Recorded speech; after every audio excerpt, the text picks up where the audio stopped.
Need to trim your CASTICO shower walls? Before we get started, here are the tools you'll need. A wet tile saw or a circular saw, painter's tape, a measuring tape, and a drill with hole saw attachments. All blades should be either diamond tip or fine-tooth carbide blades.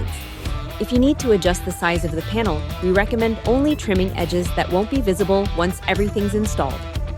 First, lay the panel flat on a solid, level surface with the decor side facing up. Support the whole panel with a sheet of plywood so nothing flexes or cracks while you're cutting. Next, add a double layer of painter's tape over the section you'll be trimming to help prevent chipping.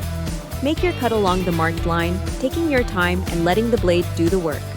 A slow, steady pass gives you the cleanest finish. For the plumbing holes, tape the area, mark your center point, and use your drill with the hole saw to make the cut. Keep the decor side facing up and apply light, steady pressure to avoid chipping.